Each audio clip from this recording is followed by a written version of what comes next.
Hi guys, it's me Tilly, and today I'm back with another update video for Vindictus, this time featuring the version 2.79. And as a disclaimer right away, I'm not gonna feature everything in this single video, because we have big boy character balancing, which I could do a separate video on that would take an hour by itself, let alone including everything else that's part of this update, and it's actually a pretty big update, like a pretty good one, and I like it. So I'm just gonna quickly browse over those character balance changes. If you really want to, I may do a separate video on all of these changes, explaining them in detail, what they mean for each class, later this week. But for now, let's jump into everything that is important for you to know today. We got a new raid.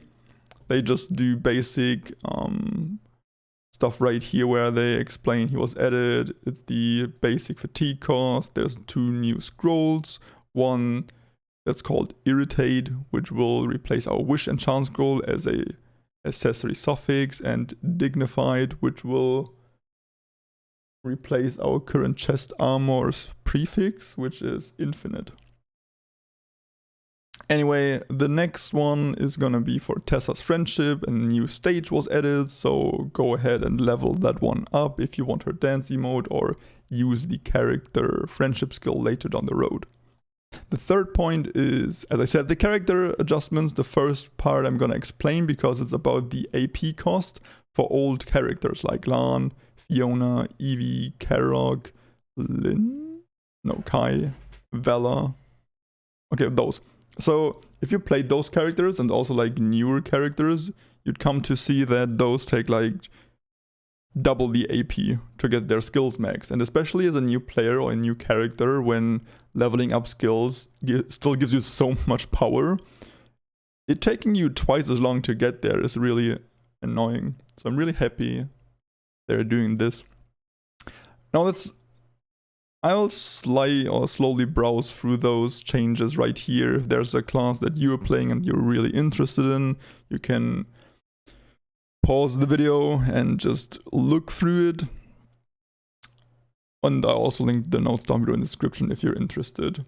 But the big changes I remember are Teedherg got pretty sizable buffs. Twin Sword Vela got pretty decent buffs to a point where she can crosscut more things. For some reason Kai was buffed, but will get nerfed next time. But another big thing is Evie's mana shield will be like heavily decreased, like the devs said, how in modern day Vindictus it's no longer needed for her. So they just keep it as a gimmick more so than an actual mechanic. Arisha got a pretty sizable, I want to actually call it rework. I don't think that is either a big nerf or a big buff.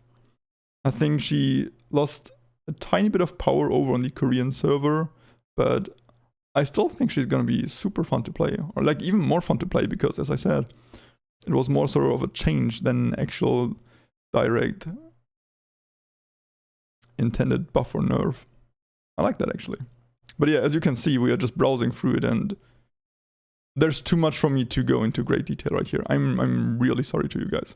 Another one that's gonna be super big though is the Tessa nerf, right? So they just decreased damage. They reduced stamina regen, and they also made it so your tab ability always costs 2 diamonds.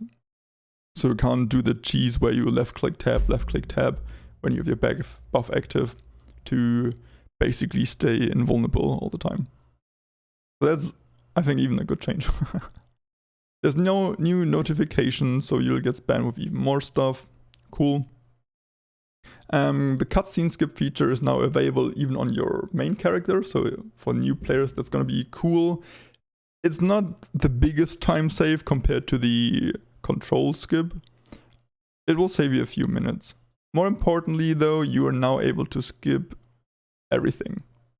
Literally, like all of the cutscenes you had to watch, you can now skip. I just wonder, can you... Red Stigma, a story cutscene related to Red Stigma. I think it's only the story cutscene. I think we still cannot skip the Maka cutscene. That's a bit annoying. Okay, next one. For next time, please. Thank you. There are updates to power infusion probability method. Does that mean, because right now if the belt yields balance but not crit, so balance is more likely to be infused on the belt than crit. I think they're changing it so both are equal chance. That might be it. I can't actually promise you. For accessory, increase the chances, attack speed, strength, intelligence to appear, reduce, change. Okay, I actually don't know. I think that's it. Reunify. The only ones that remain the same across all equipment are critical and balance. Okay.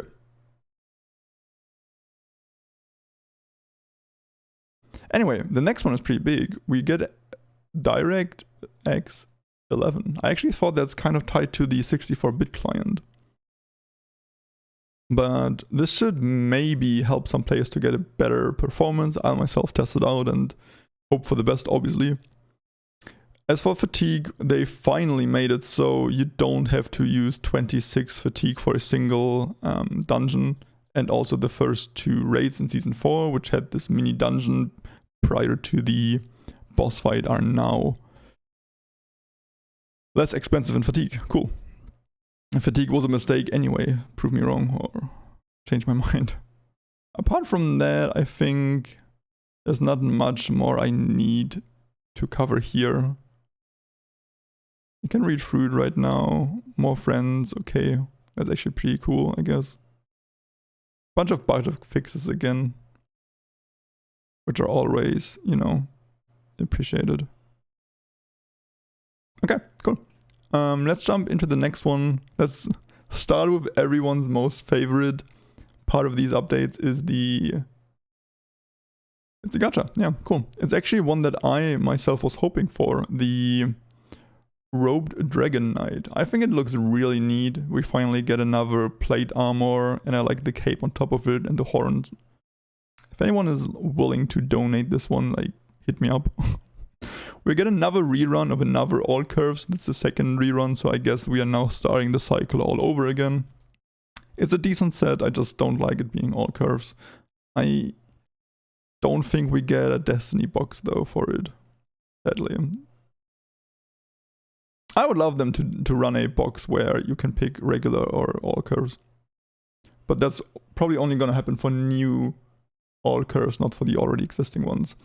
Rerun of Ninetail, and with Ninetail there's always the Fox Oracles. And we get Twinkling stuff back.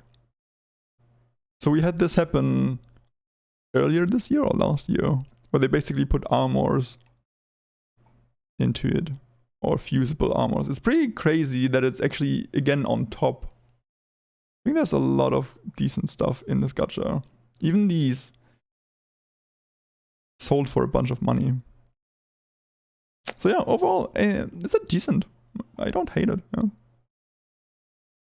I'm still not gonna spend money on it. Like, if this was a $50 direct purchase, I'd go for it, but the gambling is not worth it.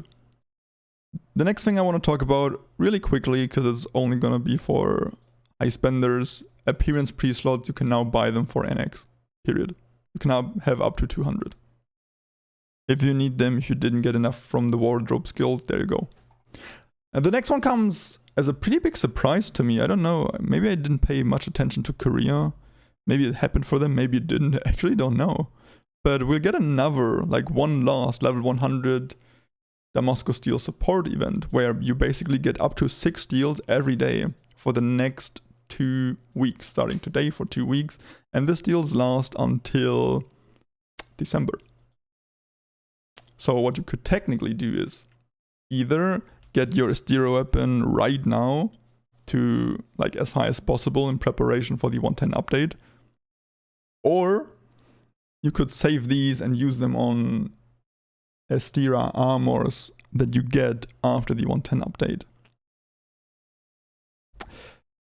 Kinda depends, like technically you wanna rush as many Miletian armors as possible, but you won't get 5 of them like right away. This one is really up to you. If you still need some power, some oomph right now to get into higher raids, feel free to use those right away on your Estero weapon. The Royal Army Recruit Supply event. If I'm not mistaken, this is the raid event. It's a similar style we had before, where there's low tier raids, basically level 95 and level 100. You get a box that may contain... it contains all of these. Does it? Doesn't it? And you get a coupon for the exchange shop later on. Then for the Season 4 raids, you get another box.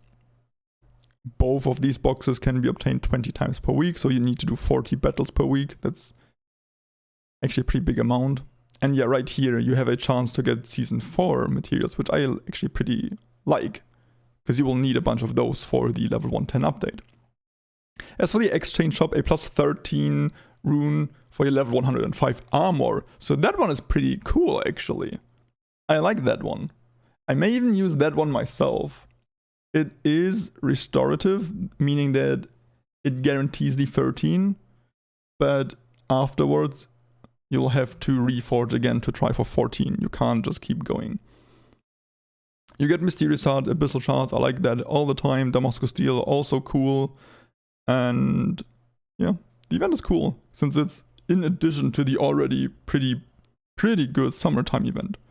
And this one is running for 5 weeks, so basically 5 weeks is the time until level 110.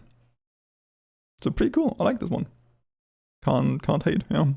The next one is just a reminder, we get the new boss, and for the first 3 weeks, we'll be able to depart 3 instead of 2 times.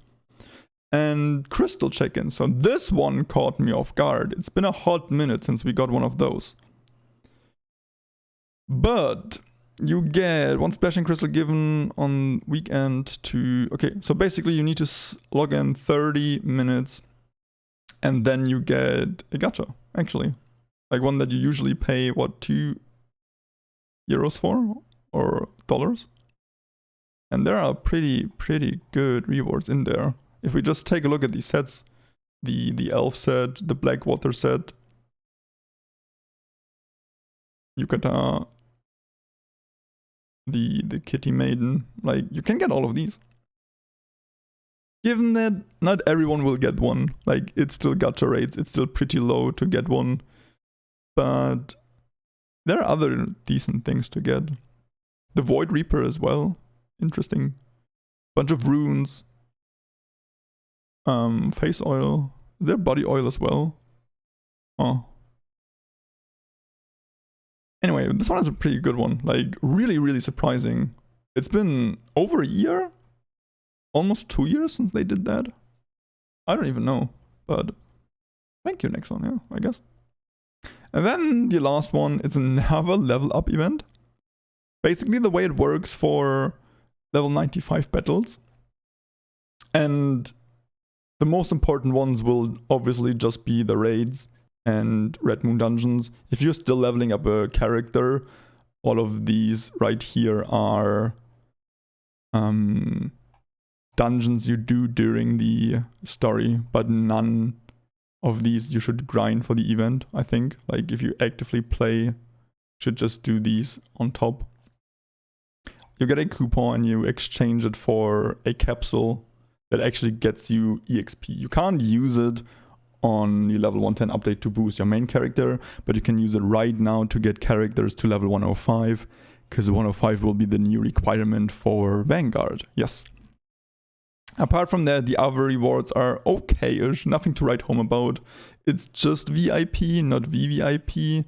That one I'm pretty sad about, but you can buy it 4 times per character. I guess it makes sense, the theme of this event, where it's meant for your old characters. I myself would have not hated if they did VVIP 7 days, 2 times purchase. Or maybe even 1 times purchase, because VVIP I like way better than VIP. For me it doesn't really matter. I will still probably just buy the 7-day VIP 4 times. The intermediate element stones, I always kind of like them. It's not like a super big reward, but it's a cool one. Ample extractors, I'm a big fan of. If you have watched some of my recent streams, you know why. Daily mission tickets, quantity 5. Purchase limit. that's a miss. I don't know. That seems really wag. But yeah, that's about it already. The level up event, it's a decent one. I even like the new approach with these EXP capsules. This one is a big win for Nexon, or like for the community. I think Nexon did really well here.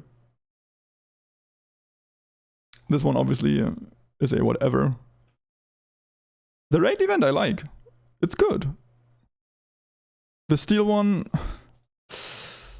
I actually don't know if I like it or not, because it may bait people into prioritizing Estira more than they should, because Estira will be kind of obsolete after the September update. So for now, I guess cool. For the next 2 weeks, if you use it during this time to get your, if you're a new player, use it to get your Estira weapon as high as possible. So you don't have to use regular steals. Keep the regular steals for the 110 update for your Milesian weapon. This one, I really don't care. The Gachas is good. And all of the nodes, I like it. Like, this one is a really, really good update. Thank you, I guess. And also thank you to you guys for watching. I hope you enjoyed the video. I will be streaming today and probably a few more times later this week to get the grind for the new raid going. Hopefully drop some of the scrolls, make some big cash, but if you want to see me do it, feel free to join my Twitch. There's going to be a link down below in the description. Thank you guys so much for watching, and I'll see you there. Bye!